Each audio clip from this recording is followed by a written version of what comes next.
I don't remember much from my childhood. I lived in a small town south of Krakow with my mom, dad, and two sisters. Those early days are a blur, but I remember going door to door around the neighborhood, asking for treats during the Dojinki Harvest Festival. It was a tradition of ours, since we knew the neighbors always bought too much candy. We'd gather leftovers and make a feast of our own. At every door, you were greeted with a cheeky smile as the neighbors lovingly cussed out the scoundrel children of the Dabrowski home. Of course, happy memories are happy for a reason, because things get worse, and you get something to compare them to. My parents separated. My mother moved us to Warsaw, where we could be closer to my grandparents and uncles. Meanwhile, my father, Jaromir, did his best to stay in our lives, but it got harder and harder. He needed to work longer and longer hours, but he still sent us money every month. He wanted us to have a beautiful life, even if he couldn't be there for it. With every passing year, those visits grew further and further away. First, we lost Easter, then Christmas, then the birthdays, and finally, our yearly Dojinki Festival meetup. Last we heard of him, he was barely making ends meet. He wasn't sending money anymore, and over time, he disappeared into memory. My mother remarried, my sisters graduated. My oldest sister moved to Ljubljana, while my younger went to Munich. My mother stayed in Warsaw with her new husband, but once the kids were out of the picture, she moved into her summer home up north. I love my mother dearly, but she's always had an eye for the luxurious. Always planning the next trip, the next sun-baked afternoon. I stayed in Warsaw.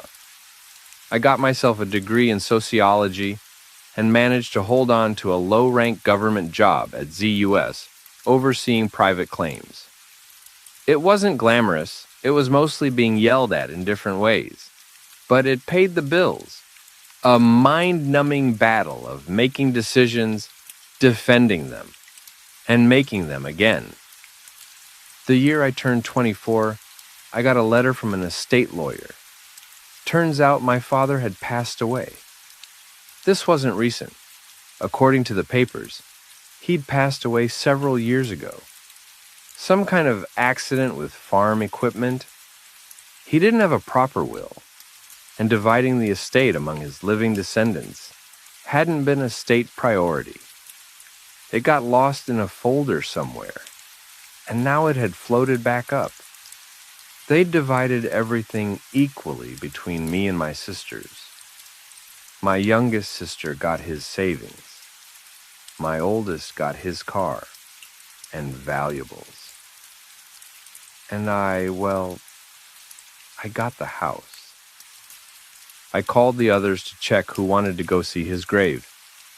No one wanted to. They were all tangled up in their own lives and troubles. My family were under the impression that my father had abandoned us, and this was a way for us to abandon him back. I had a different impression.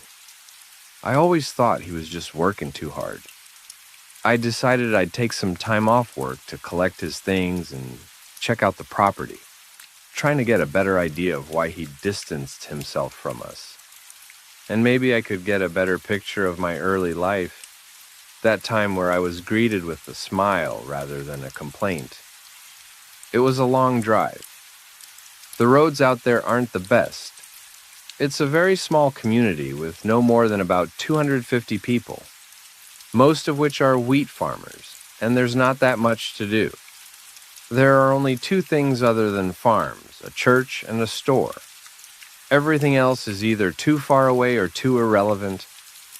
Going past the endless fields, I got so lulled into a rhythm that I almost missed the exit. It's so small that you can accidentally pass it by if you don't take the right turn. There are no signs. You can only recognize it from the church in the distance. I took a left turn and prayed to God the suspension would hold a little longer. I decided to pay the old church a visit. We'd spent a lot of time there. There was plenty of parking. It was smaller than I remembered, but then again, everything looked bigger back then. There is something uneasy about coming home after so long. As I stepped out of the car, it all just came back to me. The smells, the sounds.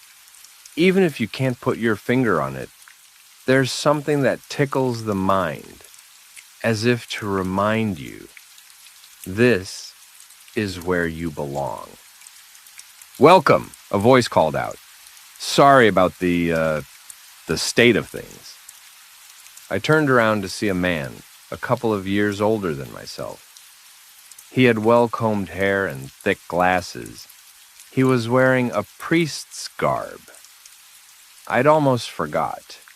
The village priest had been old even back when I was young. No wonder there was a new one. "I'm Father Cherniak," he continued. "Are you new in town or passing through?"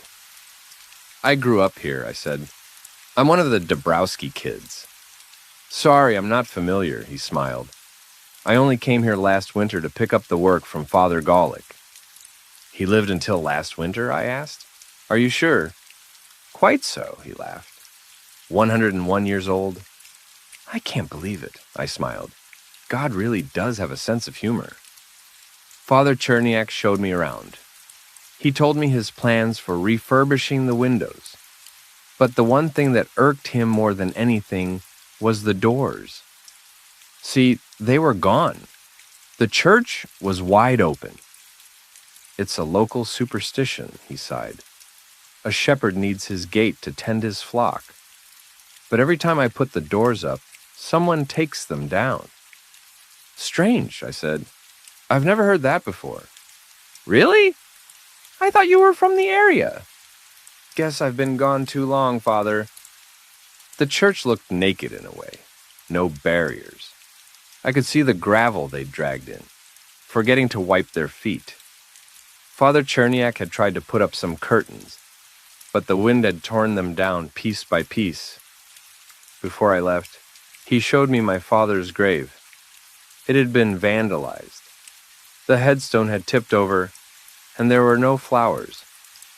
I promised myself to make it a little nicer before I left, but I didn't understand. Sure, my family wasn't perfect, but we'd never been hated. This grave looked outright despised. I thanked Father Cherniak and made my way across town. I wasn't prepared for what I saw. All through town, there were these wide-open houses just like the church. At first, I thought it was some kind of summer cleaning going on, but no, all doors were gone. They weren't just open, they were removed. I could see all the way into people's living rooms.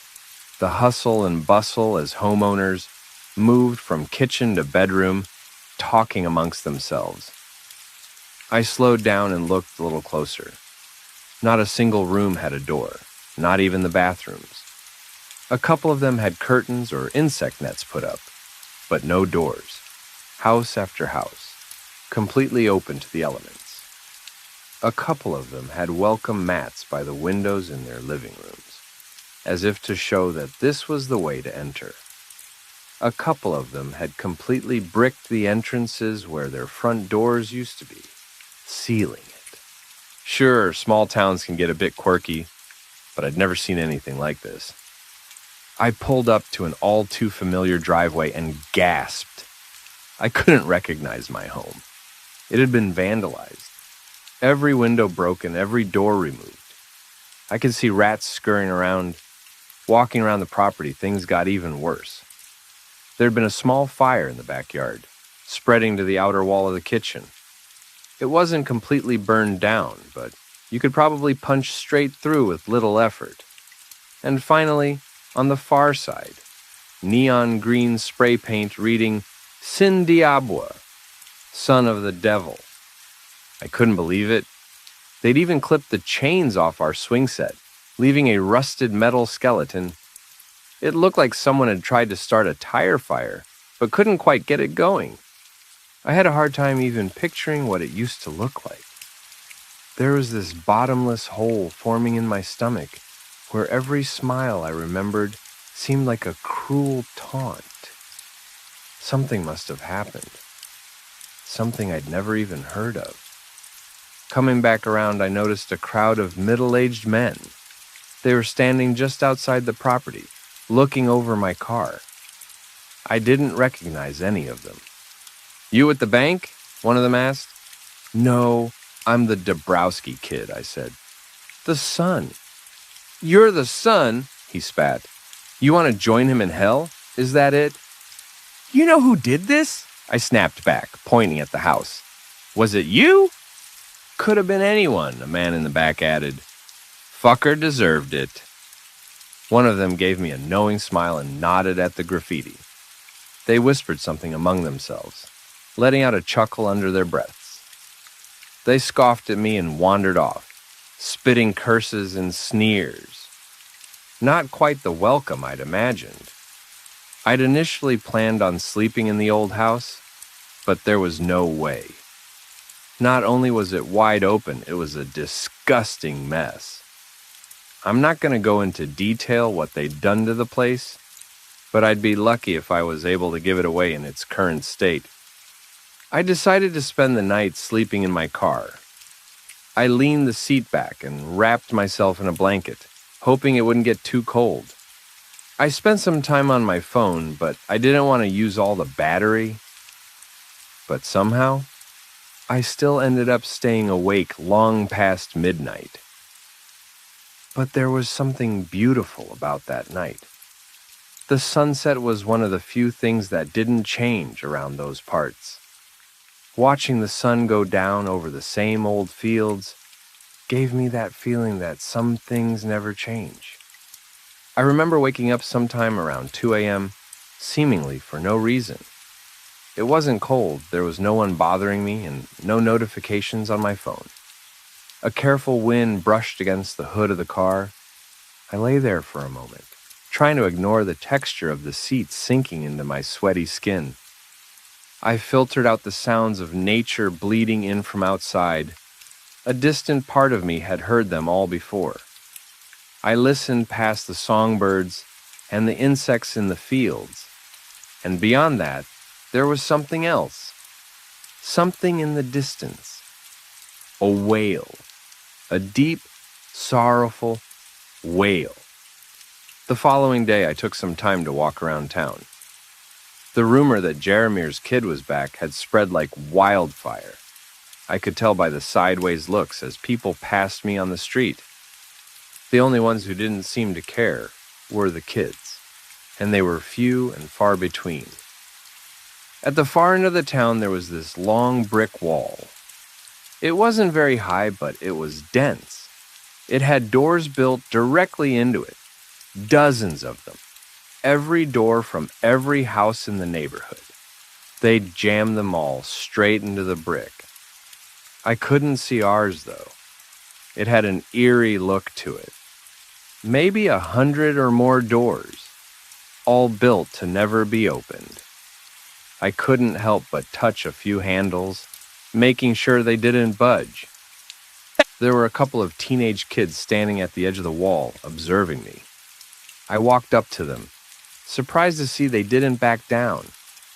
They had a cocky look to them, but at least they weren't openly hostile.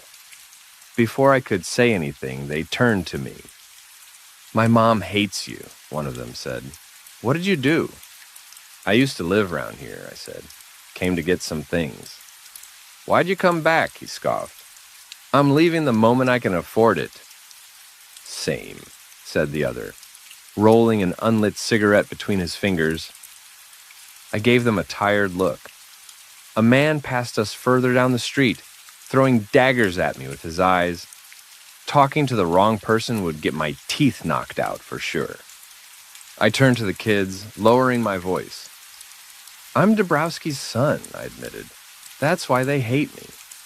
The second kid nearly dropped his cigarette. I managed to bribe them into a conversation with the promise of a six-pack from the next town over. In return, they'd give me the unofficial tour of what had happened these past few years. A fair trade, I suppose. I'd apparently missed quite a lot. We wandered to the east side of town. There was an old farm that had stood there for ages. It didn't really have a name. It had just been part of the background. It was barely even a frame anymore. It was just the outline of what had once been a home. It had started years ago. People heard knocking coming from that ruin. It used to have this door that still stood, clinging to the edge of a rotted-out doorframe. You could hear it at night, one of the kids explained. Knock, knock, like a door to hell. Sounds awful, I said. Not to everyone, the other kid sighed. There was one guy who liked it. It wasn't a hard guess as to whom that might have been. Rumor was my dad had gone up there one night and opened the door. It had crumbled off the hinges, and according to the townsfolk, something stepped through.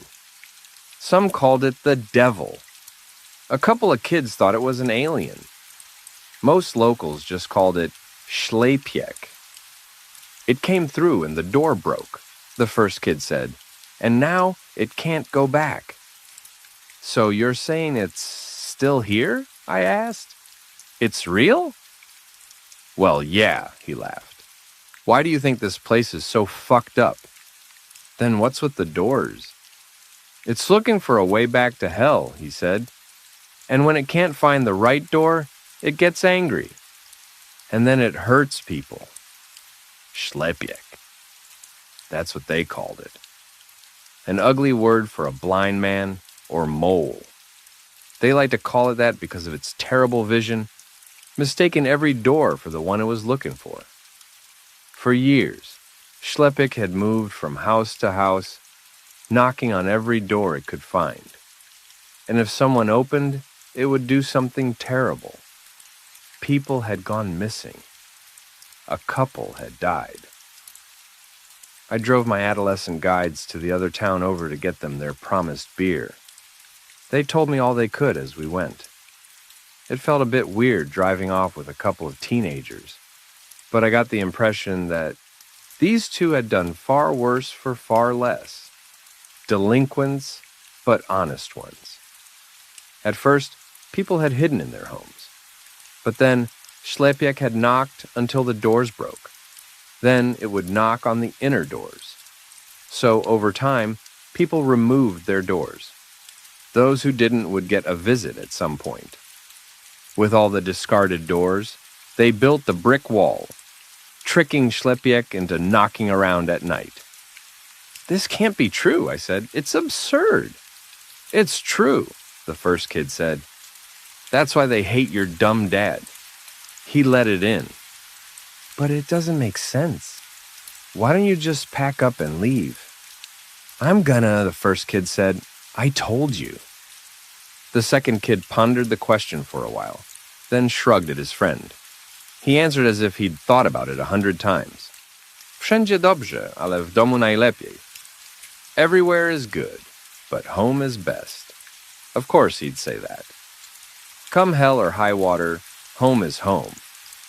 I got them their six-pack and some fast food. I got some for myself while I was at it. It wasn't a long drive all in all, but long enough to be a bother. By the time we got back, it was almost dark. They rushed out of the car, waving a hasty goodbye. As they did, the second kid called back to me. Go see for yourself, he said. Schlepiek comes out at night. He pointed down the street towards the brick wall. I nodded at them in a silent thanks. I didn't believe them. I had to see Schlepiek for myself. If what I'd heard the previous night was any indication, Schlepiek would be out somewhere after midnight, so I went to bed early. And when I say bed, I mean sleeping in my car for the second night in a row. I was miserable.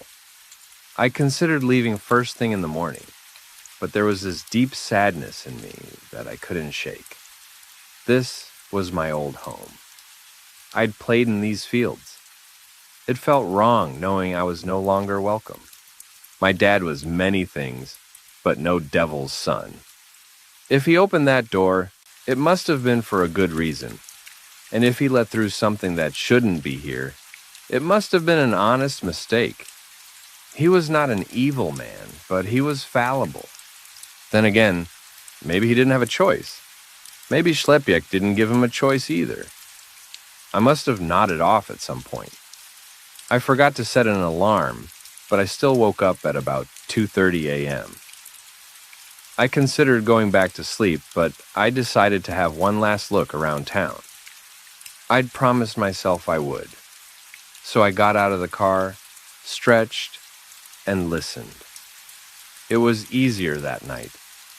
There was a noise that cut straight through the ambience. That wailing. It was clearer. Even in the dark, I could tell where it came from. The houses had turned off their lights, leaving the streets lit up with nothing but the moon.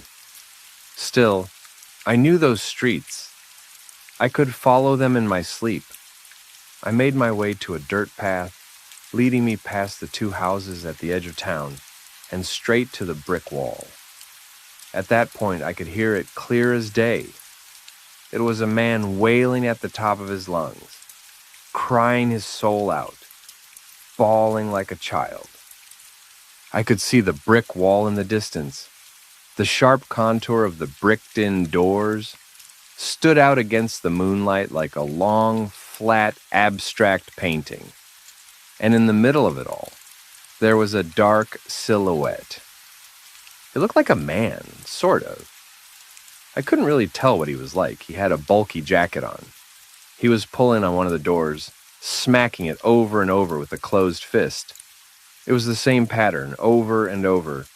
Pull, smack, smack. Pull, smack, smack. And in between every attempt, he jerked his head around, crying desperately.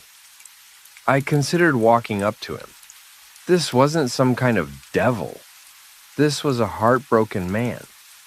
As I took a few steps closer, I noticed something in the corner of my eye. A light.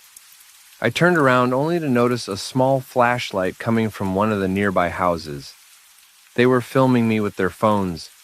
Looking closer, I could see two little heads peeking out, shaking their heads in a certain no. Turning back to the brick wall, I heard a sudden crack. The man had pulled one of the doors straight out of the wall. It came loose. He set it down next to him and with one hand pushed it downward. He didn't even have a good grip, but with a single hand, he broke the door into pieces. The wailing turned into a scream. Rage. Unfiltered, unhindered rage. With just his fingers, he began to rip bricks straight out of the wall, tossing them around like leaves in the wind. I could hear them landing around me, kicking up tufts of grass. I backed away as the lights in the house went out. The little heads dipped away from the window. I hurried down the dirt path as I watched Schlepiek climb on top of the brick wall, screaming at the top of his lungs. Even at a distance, I could tell something was off. His proportions seemed wrong. It was hard to tell. He'd wrapped himself in some kind of dark fabric, but something about him didn't look right. I didn't stop to stare. Say what you will. Maybe it was just a strange man. Either way, I was looking at something dangerous. And when the locals turned to hide, you do best to follow suit. So I hurried down the dirt path, hearing his terrifying scream echo across the fields. I barely slept that night. It is one thing to believe in monsters, and another thing to see them. As soon as the sun rose, I drove off. But as I went past the church, I noticed something. There is a white van outside, and one of the church doors had been put back up. There were two men on ladders getting ready to put the other door up. It was hidden under a tarp, just off to the side. I could see Father Cherniak up front with a big smile on his face. I decided to see what was going on. Surely he had to know what the hell he was doing. The moment I parked my car, Father Cherniak waved me over. He was right next to me before my boots hit the gravel. "Welcome back," he smiled. "Glad to see you haven't left us yet." I closed the car door and yawned a little. "What are you doing?" I asked. "What is this?" "You inspired me," he said. "For an outsider, this place must have looked awful. I saw it, you know. I saw it in your face." He turned back to the church as the two carpenters began tipping up the second door. "It must be dignified," he continued. "Our Lady deserves better, don't you think?" "This is a bad idea," I said. "I've seen that thing around town." Father Cherniak shook his head and put a hand on my shoulder. This was a man who was trained to talk to people, I could tell. If the Lord's house can't shelter you from the devil, what can? In exchange for a little manual labor, I was offered a hot shower and a proper meal. After sleeping in my car for a couple of days, I couldn't say no.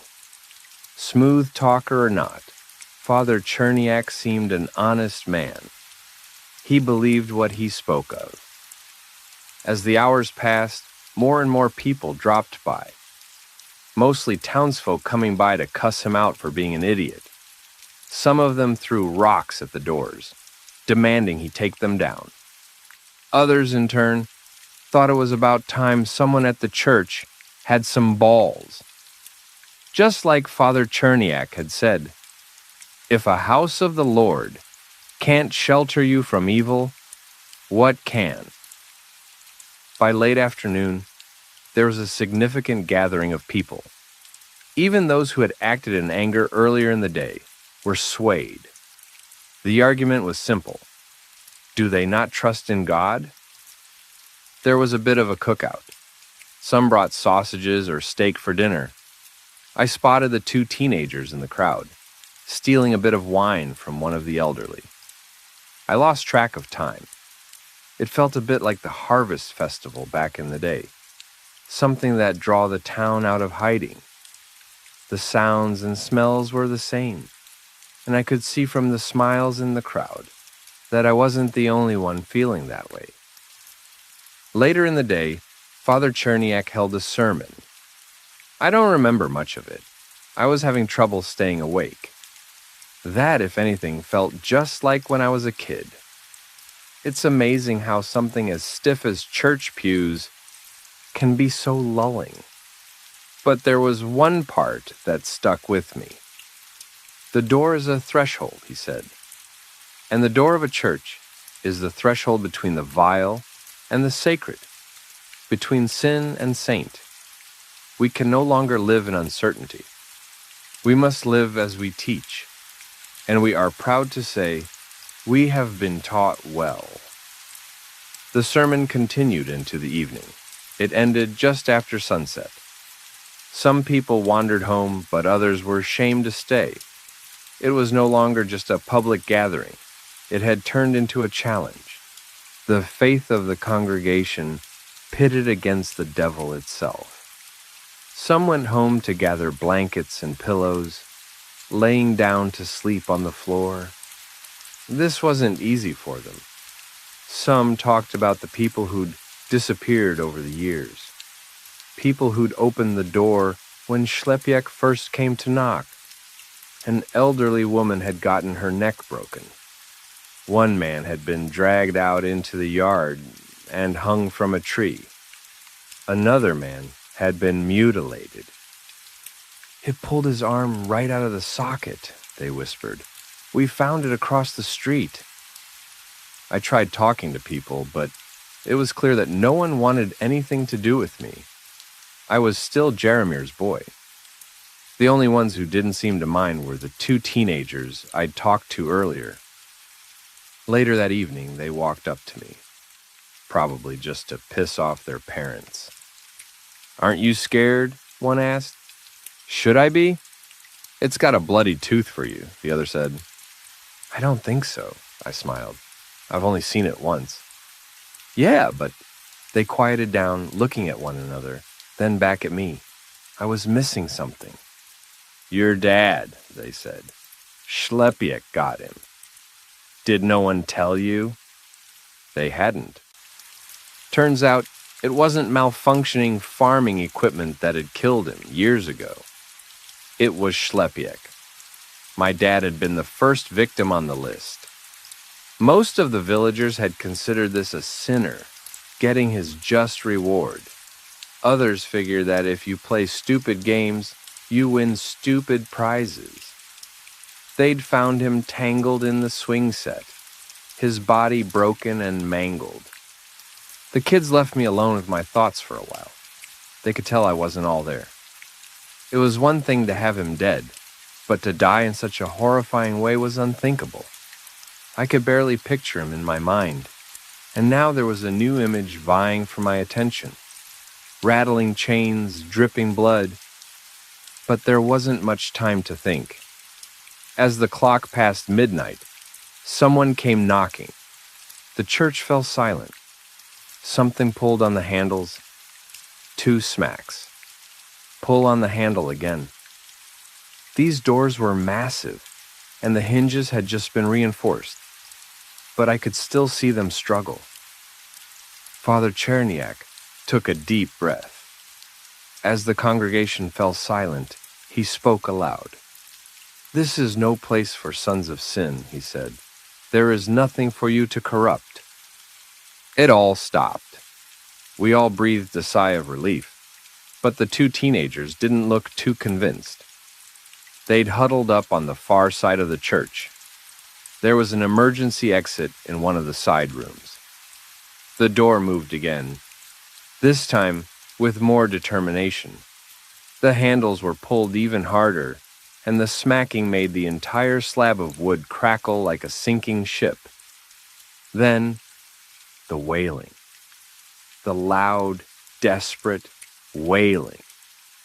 As soon as I heard it, I could see the color drain from the congregation's faces. The door was pulled back and forth, back and forth. A chandelier started to shake. "The door's coming down!" someone called out. "It's coming down, now!" Father Cherniak tried to calm them, but it was too late. People flooded the rear exit of the church, trying to get away. I was pushed aside without much thought.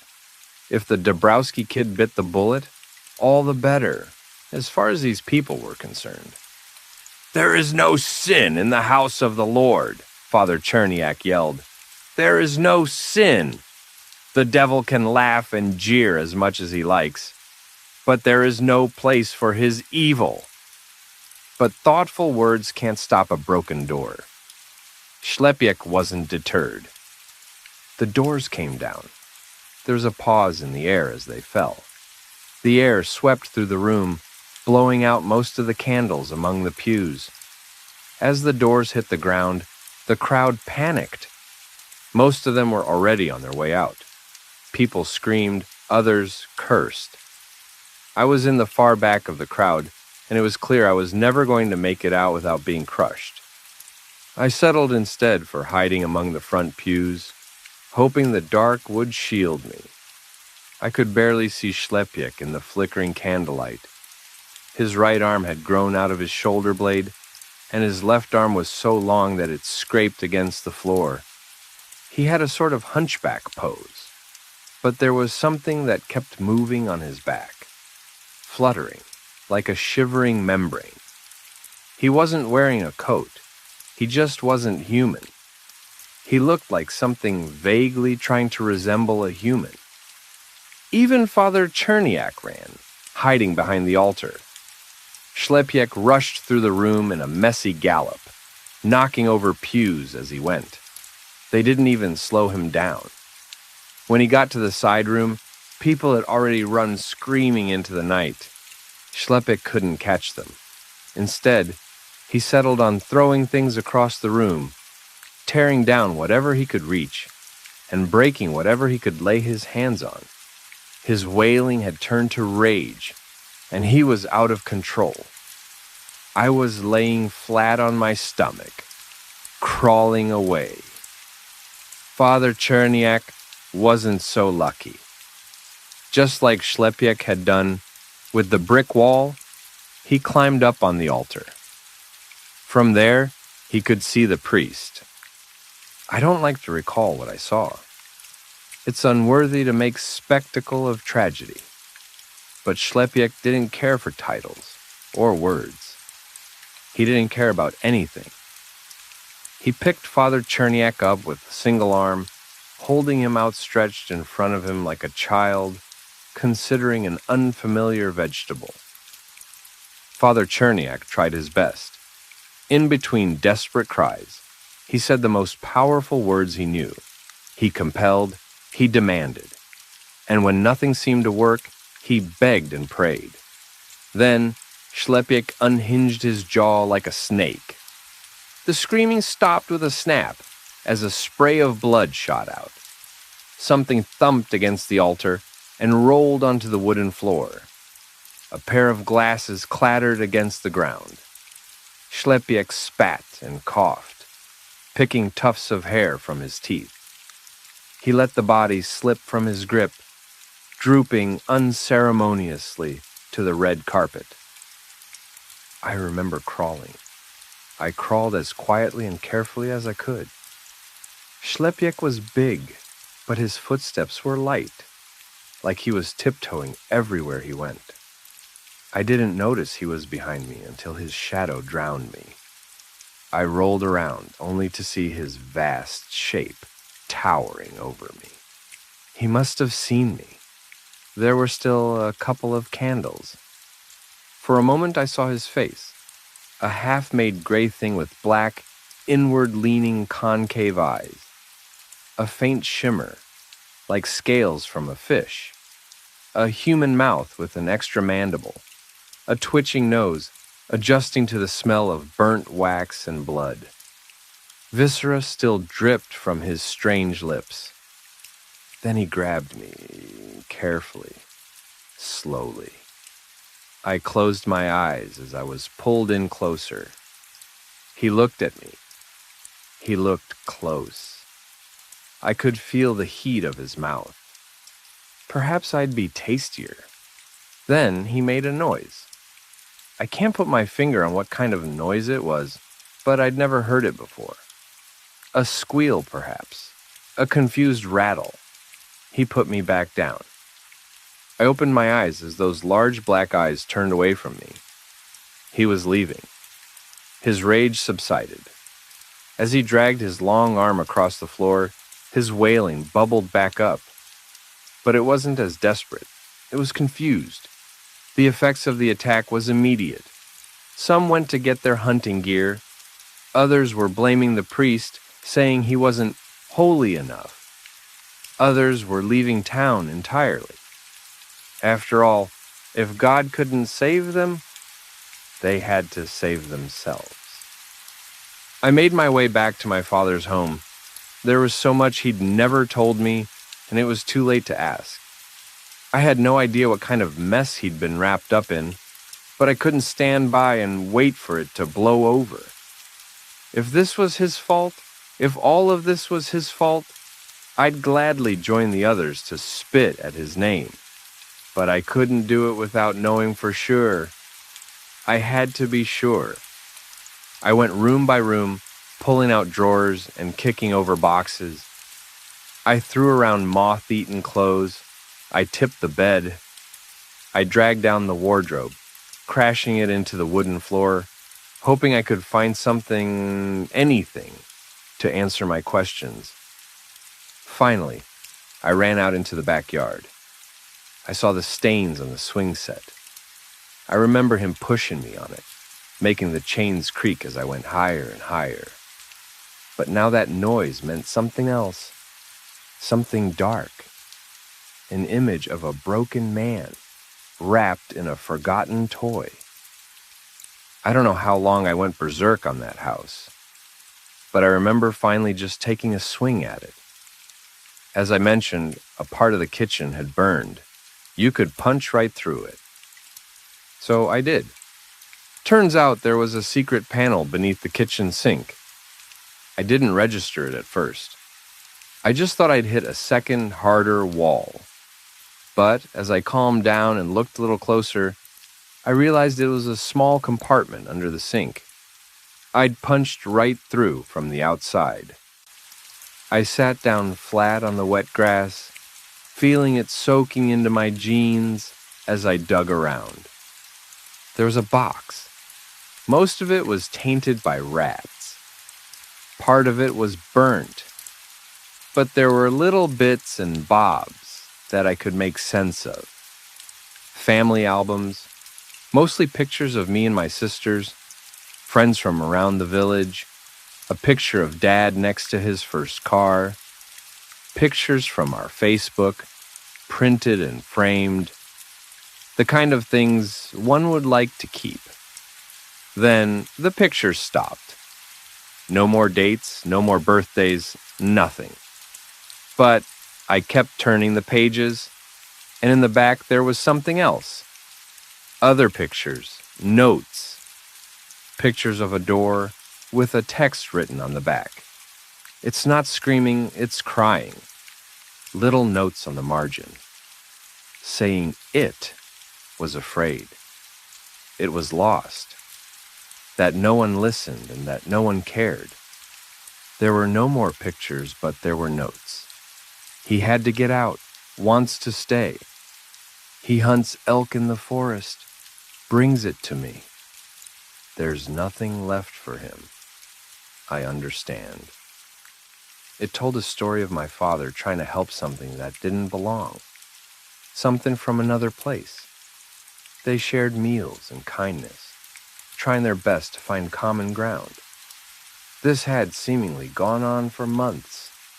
It spoke of spring and later, winter. I will let him sleep in the house, the final note said. Maybe it can help his night terrors. Something must have happened. A dangerous creature like that, inside a small house.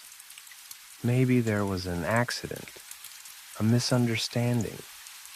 Maybe it strung him up by the chains to make him look alive, like a puppet. Either way, I was close to an answer. Maybe I was looking more like my father than I'd realized. Looking back at it, I felt like a sleepwalker. I wasn't thinking clearly. Maybe it was the adrenaline. I walked around in a daze, making my way back into town. It was quieter now. Many had rushed to their cars. I followed the dirt road back to the brick wall, and I found him. Schlepiek, wailing weakly, tapping against the bricked-in doors, pulling a little on a handle, hoping against hope that something would happen.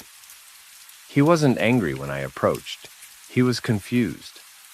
I had to make him understand, to see the truth of things.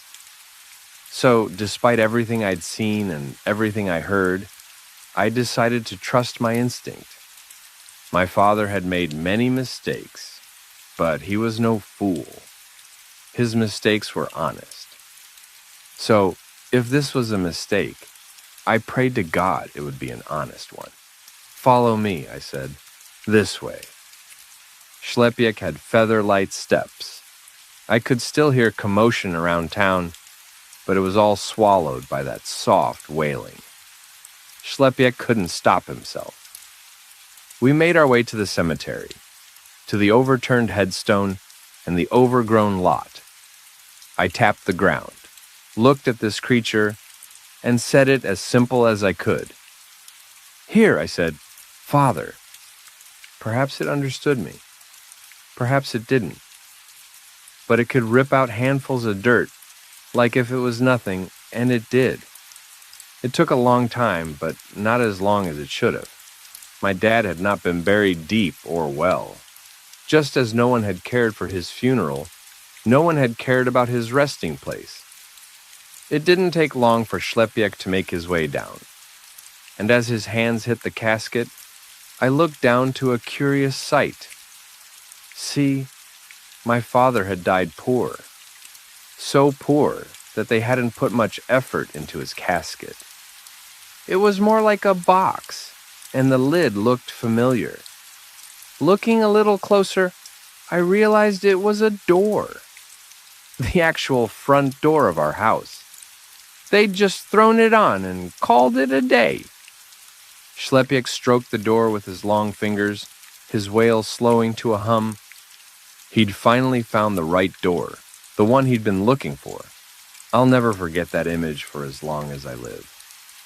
An ungodly creature breaking open the casket lid, pushing away a bed of dry blue sunflowers, lifting a long-forgotten corpse from its resting place, cradling it like a mother calming a crying child, its wailing turning to a quiet sob.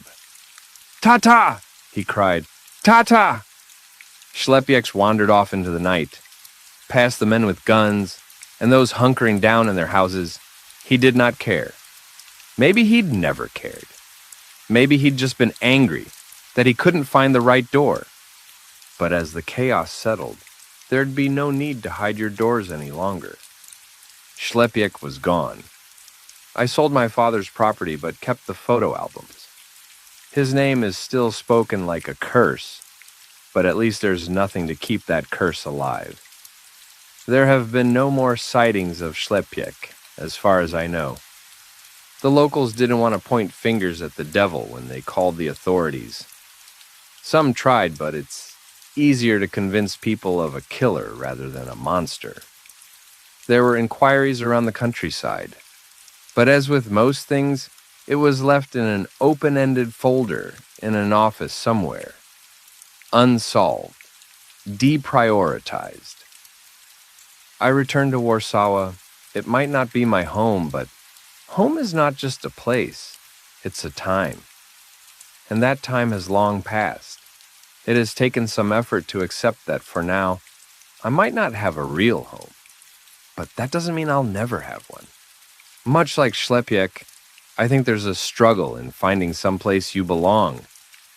But over the southern countryside, the forest lies still. There is no wailing, no knocking, no screaming. And I think that somewhere beyond the trees, anyone can find a place to call home. Back when I grew up in rural Minnesota, my mother wanted me to keep in touch with my Scandinavian roots. We haven't lived in the Nordic countries for 3 generations, but there are still a couple of things that stick around. Behavioral quirks mostly, and a couple of traditions that have been with our family for as long as anyone can remember. Putting porridge out for the forest gnomes was one thing. Mom used to trick me with these dolls that she'd put in the snow and point to, saying, "Don't move too fast, you'll scare them." And let's not talk about dancing around the maypole. That stuff's just embarrassing. But the most peculiar tradition is the one about A Midsummer Night's Dream. I know that's a Shakespeare title, but it's also a traditional Scandinavian thing. It goes a little something like this. On the evening of midsummer, you're to collect 7 kinds of wildflowers. Then you bundle them up and put them under your pillow. If you do, you're supposed to dream of your one true love. Now, I have 3 sisters. They were all about romance and predestination, and I couldn't have cared less if I wanted to. But every year they'd walk hand in hand, collecting wildflowers and putting them under their pillows. And since I was too young to wander off on my own, I had to stick around. That is, until they decided it was my turn. It was my oldest sister who made the call. She was 12 and I just turned 7, but she figured the earlier the better. "You have to tell us what she looks like," she said. "Like, if she's tall or thin or fat." "I bet she's fat," said my second oldest sister. "Statistically, she's Chinese or Indian," said the other. "That's where there are most girls." I tried to ignore them, but their cackling got on my nerves. They gathered up some silky aster, blue-eyed grass, silver leaf, wild bergamot, blue sunflowers, and ground plum, but couldn't get a 7th one. They looked around, but couldn't find one. I just wanted to go home, so I picked up the first thing I saw, sticking out next to a rusted-out barrel. "How about this one?" I said, holding up a yellow flower with a black spot. "That's a black-eyed Susan. said my oldest sister. You're gonna marry a Susan, grinned another. Little Susie, woo gonna love you who, sing-sang the last. I rolled my eyes so hard that they almost popped out of my head as they cackled and teased, putting my hair up in a bow. They bundled up the wildflowers and made me sleep with them under my pillow. I didn't notice anything strange at first. Just a night like any other. You have such vivid dreams when you're a kid, like everything just happens faster. You even sleep faster. But this was something else entirely. It wasn't just a dream. It was an experience. And the worst part is, I didn't even remember it. I just remembered it was bad. Really, really bad. It was so bad that I completely blocked it out. I don't even remember waking up. I just remember laying in the bathtub submerged in cold water. I looked up at my 3 sisters. They looked terrified. My throat was hoarse, and I was wide awake, but I couldn't even remember going to bed. Does it hurt? My oldest asked. Her voice was different, lower, careful. I shook my head. No, I said, I'm okay. It sounded like it hurt, she continued. Like it really hurt. I think it was a bad dream. Was it her? Asked my youngest sister. Did you dream of her? I couldn't tell. It was just a dark space in the back of my mind that made my pulse shiver when I thought about it. And yet, I knew the answer. Yeah, I said, it was Black-Eyed Susan.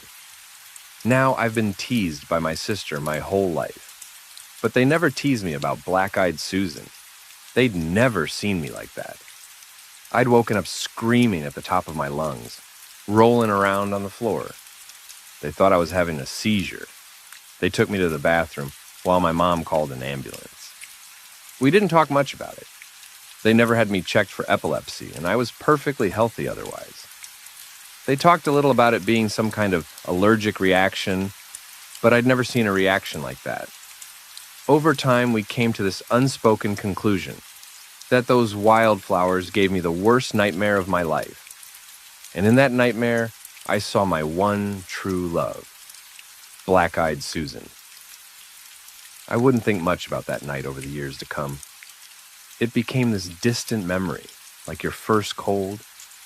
But every now and then, particularly around midsummer, I would try to remember what that dream had been like, and something inside me would sink into this bottomless hole in my chest. It teased me. I could concentrate and I'd see it, but I didn't want to. To have forgotten was a blessing, and I knew better than to challenge it. But it's a weird headspace to live in. To have concepts such as true love and marriage so closely associated with trauma, especially since all other couples in my life were perfectly fine role models. My mother and father were an extraordinary couple, and while my sisters had some dating life drama, nothing bad ever really happened to them. So as I got into my teenage years, I didn't want to chase girls and flirt. I didn't want to fall in love. I joked about it a lot, but the feeling of meeting my one true love felt like throwing my soul down an endless pit. I tried to rationalize it away. It was just a stupid phase, a quirk. It became like a fun party story to tell in my late teens. It was funny in a way, saying I used to believe in such things, but there was an asterisk stuck to that story every time I told it. A little white lie. I never stopped believing in it. It started to really bother me when I was about 17. At that point, I'd been in short relationships and I'd been in love. But I couldn't stop thinking that it wasn't real. That true love was out there, and that it was terrifying. Something that would make my heart sink into my stomach. So I decided to just bite the bullet and try the whole thing again, to face my fears. So that midsummer I put together 7 types of wildflowers again, ending with a Black-Eyed Susan. As kids, we're very good at handling pain. Or at least we're resilient. We have time to heal. But when you're 17, it hits differently. When I went to bed that night, I had cold sweats, and I couldn't stop thinking about what was waiting behind my closed eyes. Would there be a reaction at all? Or had I wasted all this time being anxious about nothing? I closed my eyes and tried not to think about it. I counted down from 100, then 200. I twisted and turned, trying to get the sweaty covers to stop sticking to my skin. At the slightest stretch, my eyes would pop open. I'd get this ache in my face from trying to keep them closed. But after hours, something clicked. My muscles relaxed, and I caught a whiff of the flowers from under my pillow. And something inside me screamed at me to turn back, to open my eyes, but it was too late. It felt like looking at the bottom of a pool, but straight ahead. A reflective shimmer, ethereal but physical at the same time, like a night sky that you can push your hands through. I fumbled with my hands, trying to find something to hold on to. There was this swirl in the back of my head, like having a large drink on an empty stomach. Something reached for me and touched my fingertips, something as hard as fingernails. It poked and prodded me from different angles. A strange voice seeped through me, neutral, genderless, and with an unusual pronunciation. "Where have you been?" it asked.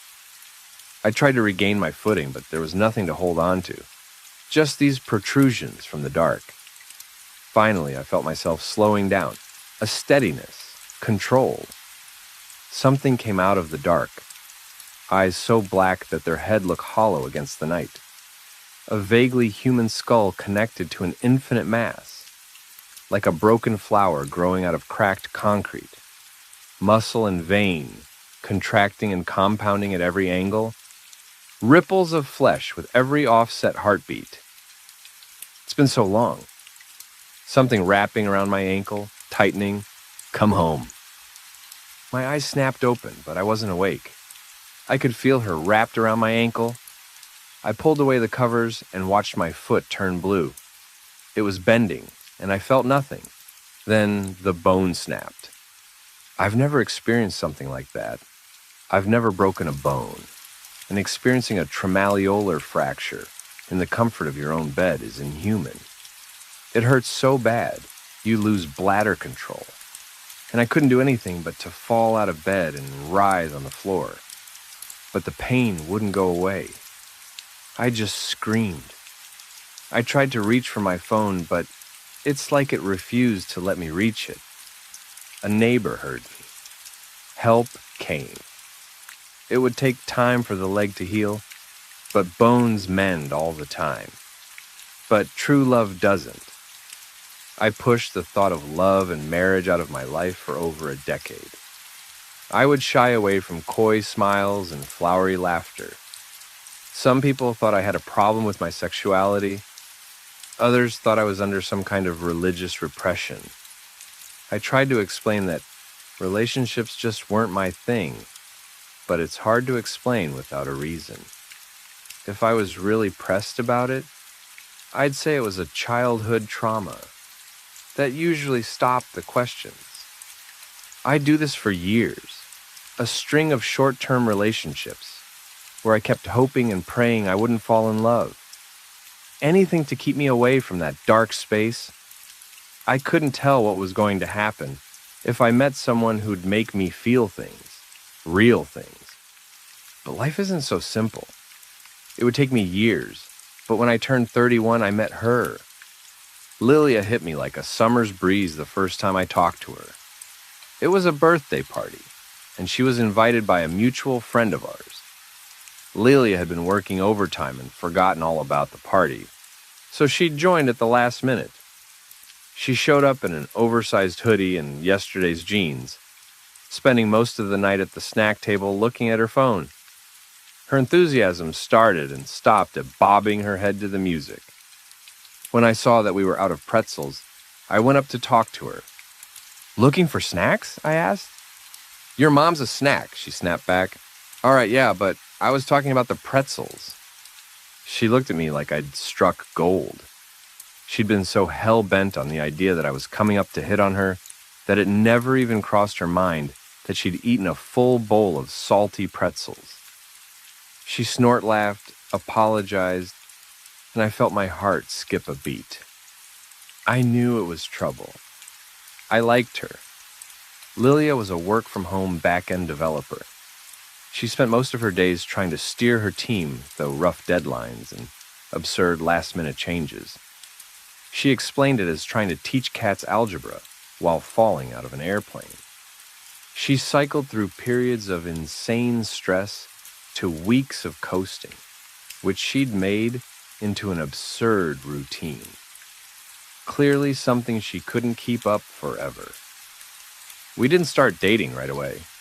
We chatted a bit and found out we had a lot in common. She'd been dating this one guy since she was 14 years old and had only recently turned single, so she wasn't eager to get back on the market. She didn't mind my vague trauma. She just liked being around me. I think our friends realized we were dating long before Lilia or I did. We just spent time together until one day when we didn't want it to stop. Still, I couldn't help but think of black-eyed Susan.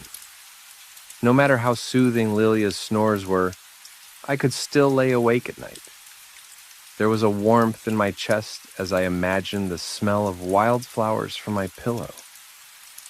An ache in my leg where I could touch the scars. If I were to truly fall in love, what would happen? Those nights came more often, from once every 6 months or so to every week. After having dated for about a year, Lilia was eager to help me get over the whole thing. She knew it was a trauma, and she knew I didn't want to talk about it, but she couldn't let it go. And of course she couldn't. She was in a loving relationship with a man who couldn't say he loved her, and all she knew was that something had happened. It got to a point where it was driving a wedge between us.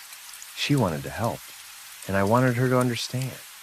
And I could only think of one way to show her. I had to do it again. On midsummer, we went outside to pick flowers. Lilia was excited, but her smile faded when she felt how serious I was. I did what I'd done every other time. I picked 6 types, and a final flower would pop out of nowhere. And of course, it'd be the black-eyed Susan. I bundled them all up. I could feel a phantom pain cutting into my leg, which gave me a limp. "So, what are these for?" she asked. "For sleep," I said, "and I'm going to need your help." "Sure, yeah, whatever you need." "If it looks bad, I need you to wake me up." "How do I know if it's bad?" I shook my head and took her by the hand. "You'll know." I did some preparations. I had gauze and painkillers. Lilia was prepared to call for help if necessary. She still had no idea what was going on, but I could tell she was nervous. Then again, so was I. Problem was, I couldn't sleep. I just lay there, and she watched me. After about an hour, she crawled up next to me. She knew it was something that happened when I slept, but she wanted to calm me down. "I need you to see this," I said. "It's okay," she whispered. "Go to sleep. Promise you'll keep watch." "I promise." I didn't turn my head to look. I trusted her. So I closed my eyes, let my breathing slow, and felt my head fill with the smell of wildflowers. It was like waking up again, a mild tingle covering my body, like being draped in spider webs. I blinked and blinked, but it was all black. A long, drawn-out breath echoed like a field of sighing flowers. Beautiful. A growth coming out of the dark, translucent, like living glass, hardening into soft marble. A woman, dragging her legs through the night, like she was trudging through a swamp. She grabbed me by the hand, pulling me along. It felt like I was carried through a current. I could see the bedroom from above. I lay there, and Lilia was sitting next to me. I can't really explain what it felt like. Sort of like watching your reflection blink. I could see her struggling to stay awake, nodding on and off. She was trying so hard. "Is that what beautiful looks like?" Black-eyed Susan asked. "I don't even know what you are," I said. Of course you do, she said. I am your one true love. The words slithered, a drawn-out poisoned the air. I tried not to look at her. It was like the opposite of staring into a sun. The light in your eyes begin to die, and you can feel yourself grow colder, slower. You can't be, I said. It's impossible. But I am, she said. You love me. She turned her attention to the room hovering in front of us. I could see little tendrils creep under the furniture, reaching for Lilia and me. Long, finger-like limbs in layered scales, bending at painful angles. One pulled down her phone. Another moved a chair. Two of them struggled to move the bed. What are you doing? I asked. Passing the time. One of the tendrils closed around my stomach. There was pressure, like someone tightening a belt. It cut into my hips. Before the pain, I could feel a slight pop. If you love me, why are you hurting me? I asked. How else are you going to get used to it? She asked back. Get used to what? She turned to me, breath reeking of ammonia with every spit of a word. Us. A hand closed around my neck. My eyes flung open. I couldn't breathe. I couldn't feel my legs. I flailed with my arm, reaching for Lilia. She got out of bed only to find that her phone was gone. What's wrong? She asked. What's happening? She had to cover her mouth when she saw my neck. She grabbed my arm, but the moment she did, something took hold of her. In the corner of my eye, I saw her getting pulled into the other room, clawing at the carpet with a terrified shriek. My left arm rose out of the bed, as if carried by an unseen string. Two of my fingers popped out of their sockets, like a painful countdown. I couldn't scream. I could barely think. No oxygen. Lilia came running back and grabbed me. She pulled on my arm and something let go. I fell out of bed, gasping for air, as she cradled my head in her arms. I could see color returning to my hands as two fingers turned purple. I didn't feel a thing, but I would in a couple of seconds. Hold on, Lilia said. Hold on. Her phone was gone. She bandaged my fingers and tried to keep them straight. I'm sorry, I gasped. I'm so sorry. She just shook her head, trying to process what had happened. There were no words. We just stayed there on the floor. But I could see something in the corners of the room, little quirks and shades. Something was waiting for me to let my guard down. What's hurting you? She asked. What is it? Something broke in me as I swallowed my words. But Lilia deserved the truth. I think she loves me. Over the coming weeks, I tried my best to explain. Lilia was terrified. She'd never seen anything like it, and there was no explanation that could settle her nerves. It's one thing to know someone you care about has trauma, but it is another thing entirely to experience something impossible. That can make or break you. But Lilia didn't break. She started asking questions. Why was I targeted? What was this thing? What did it want? But things were getting strange. It's as if thinking about Black-Eyed Susan brought her closer to us in a physical, literal way. Like we were building towards something. I would spot movement in the shadows. I'd notice furniture out of place and hear creaking doors in the middle of the night. And of course it had to be her. She was playing with me. Lilia would stay up at night reading about various Scandinavian traditions. The cast iron scissors under the pillow, the midsummer pole, the year walk, trolls, elves, dwarves, and gnomes. She gave me lists of things to ask my parents about, to see if our family had been targeted by something ancient or evil. But weeks would come and go, and we wouldn't be anywhere close to an answer, and the shadows would grow longer. Things would disappear. And every night when I closed my eyes, I'd catch a whiff of earthy wildflowers. Things would quickly progress beyond tricks and shadows. At one point, I was tripped while walking down a flight of stairs. Another time, something pressed down on the gas pedal, sending me straight through a red light. It's a miracle no one was hurt. Lilia wouldn't go unscathed either. Electronics would break or go missing. Odd sounds would wake her up at night. She told me that sometimes she'd see a silhouette outside the window, as if someone was trying to catch a peek of us. Every time she looked closer, it would turn out to be fallen leaves or a peculiar branch. It was stressful, but there wasn't really an option. What else could we do but to stick together and love one another? I don't remember the moment we moved in together. It just made sense since we spent all our time together anyway. She just moved more and more of her stuff in, and all of a sudden her place was pretty much empty. So yeah, we lived together. It wasn't really a conscious decision. Lily had a couple of rough ideas about what that thing might be. She had a binder with ideas ranging from Arthurian mythology to djinn and some kind of Polish bird demon. None of them fit perfectly, though, and frankly, it was such an odd thing for it all to be tied to this one ancient tradition. How could this thing be my true love? What was I missing?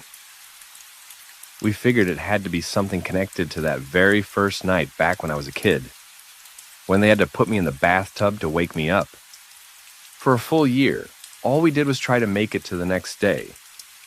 It affected pretty much every aspect of our lives. The way we slept at night, the way we cooked, the way we did our laundry. There'd always be something messing up the rhythm of the day.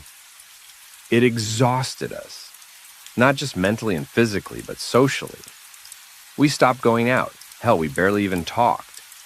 Instead, we kept our heads down and tried not to think about it too much, silently hoping for the problem to solve itself as Lilia's binder gathered dust. But once the next midsummer came around, there was a difficult discussion to be had. We can't live like this. She'd sat me down at the kitchen table. The light bulb had burned out somehow, despite only being 2 weeks old. "I'm sorry," I said. "I wouldn't blame you if—" "I'm not going anywhere," she said. "You know that." "So what do we do?" She looked around. The kitchen faucet was leaking again. "I suppose we ought to try something," she said. "You got any suggestions?" "She could kill us," I said. "We can't go there. Maybe we don't have a choice." I just sat there in the dark, counting the seconds. She was right, of course, but that didn't mean I had to like it. As midsummer came, we decided we would do this together. We got a single large pillow and gathered the flowers together. We didn't say a word. We just walked among the wildflowers as a low rumble lingered on the horizon, a damp taste in the air as a storm brewed. But to me, all I could see was the woman I loved and how she carefully brushed her hands against the tall grass. Even now, she could find something to appreciate. Tradition, ritual, and myth be damned. At that moment, there wasn't a force in the world that could convince me that she was anything but my actual true love. We rounded out our wildflowers with a black-eyed Susan. It was hidden next to a rusted-out barrel, as if trying its best to hide. But like every other year I'd done this, I'd find one. And with all 7 wildflowers in hand, we bundled them up and wandered home, hand in hand. We hugged each other tight as we went to bed. Some way, somehow, we would make it through the night. We had to. When I opened my eyes, something felt different. I thought I was standing in sand, but it was more like a fine concrete dust. The moon covered most of the night sky, but I couldn't see any stars. There were black trees in the distance, leafless and skeletonized by years of thirst. Along the horizon was a single large tree, tall enough to almost reach the moon itself. An apocalyptic vision, if anything. "Who are you?" A melodic voice, kind but unsure. I turned around. "Lilia?" My first thought was that she looked taller, but that wasn't it. She was the same as always. It was me that had gotten shorter. My hands were smaller. I looked down at the 7-year-old version of myself, still dressed in my most comfortable childhood jammies. Lilia didn't really sound any different, but a child's ears hear things in other ways. She had the most beautiful voice, It's me, I said, somehow. You're really cute, she smiled. But I don't get it. I don't either. Maybe we're not supposed to. Maybe. We wandered down a trail hand in hand. There was no one around. No wind blowing through dead plains, no birds in the sky, no chirping cicadas, and no rustling leaves, just feet on dust. There's no one here, I said. This can't be it. Did we do it wrong? She asked. I don't think so. She's usually here by now. Lilia blinked, looking around. Then something dark settled over her eyes. What if she is? She let go of me and brushed her arms up and down in a self-hug. Something she usually did when stressed. We wandered around for what felt like hours. Nothing happened. No one came to disturb us. It was just her, me, and nothingness. No black-eyed Susan, and nothing to tear us apart. Does this mean you're my true love? She asked. I mean, I am dreaming of you. That would make you mine too, I smiled. I thought that was occupied. I thought so too, but there was no one there to challenge that claim. We just smiled at one another. That had to be it. Despite it all, something good had to come out of this. But no matter where we went or for how long, nothing happened. We started to worry. We weren't waking up. We didn't get hungry or thirsty or tired. It was just this complete stage of emptiness. We would walk down forgotten paths for what felt like hours, strolling past sand-burnt concrete ruins. I don't know how much time passed. It might have been days. It might have been months. It was impossible to tell, and Lilia always had this amazing ability to make every moment pass by in a flash. She was impossible not to love. Even then, and even there, we'd make jokes and laugh. Though I couldn't get over the feeling of being stuck in my younger self. You don't realize how much you've changed until you step back into old shoes like that. Then I noticed something, a flicker of yellow. Right there behind a rusted-out old barrel was a black-eyed Susan. The same yellow flower I'd found on that fateful midsummer night as a kid. I don't know how I recognized it, but I did. It was the same flower. It had to be. I picked it up and showed it to Lilia. Strange, huh? I said. Only one of these I've seen around. I wonder what it does, she said. You think it means... Her voice cut out. The light warped in front of me, blurring like I was watching through a thin layer of rushing water. I could feel a tingle in my eyes. Lilia looked different. Further away. Don't go! She called out. What are you doing? I'm not. I just picked this. I held it out and dropped it, giving her one last flower. We drifted apart. Something shifted. My head rolled back, and I felt this intense heat settling into my head. Then a coolness. Someone trying to lower my temperature. Young voices terrified. Lilia drifting further away, screaming at me to stay with her. Her voice goes from beautiful to desperate to something else. She would scream how much she loved me, and then scream at how much she hated me. I would leave her in that place for what would equate to eternities, for her to twist and turn in a place where she'd have nothing but her thoughts and regrets, where a starless sky would seep into her, whispering things to do, ways she would play whenever I returned. Her head spinning with tales of jinn and mares and demons. It would just be seconds passing as I felt her disappear, but in those seconds, there would be eons. Long enough for a body to forget what humans look like, for a mind to forget what love is supposed to be, for a word or a phrase to change. True love. An ammonia-reeking scream reflected off a fractured space as she reached for me, trying to pull me back through the breaking light. A hand so warm that it burned my face. How could I be so cruel as to leave her for endless time to suffer? How could I be so selfish? Black-eyed Susan, Lilia, my one true love. Then I woke up. My head burst through the water as I looked up at my three sisters. I was 7 years old and still in my jammies, submerged in the bathtub of my childhood home. And as healthy young minds do, my memories healed themselves, sealing away a trauma for me to uncover years down the line. Life would turn out the same way: awkward teenage years, short relationships, and I'd come back to that broken place time and time again, and she would play her games, reminding me of the betrayal she felt, and I wouldn't understand. That is, until one night, when I woke up alone. We'd gone to bed together, but only one had made it back. I'd lived a life twice, and I hadn't even realized it. I stumbled into the shower, set it to cold, and collapsed. I could just think of one thing to say. I'm sorry, I'm so sorry. Another view of the world from behind a shimmer, be it warm tears or running water.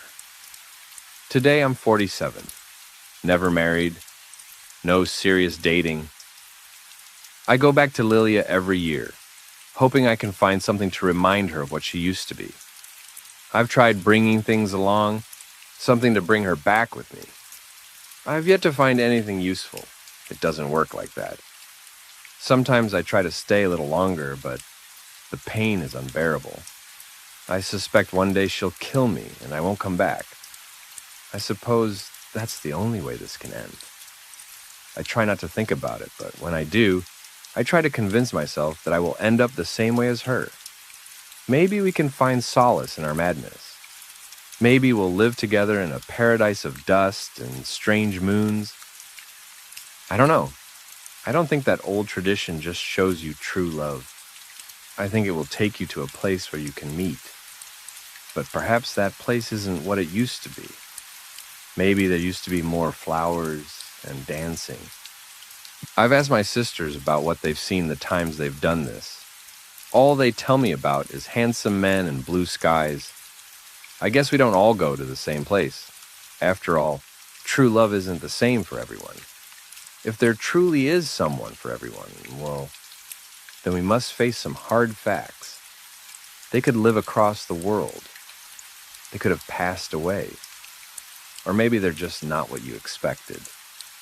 But the older I get, the less I worry. Maybe I'll wake up in that bathtub a third time, years from now. And if not, then at least I get to see her again. There must be something of Lilia left in Black-Eyed Susan. There has to be. Or else she wouldn't still be my one true love.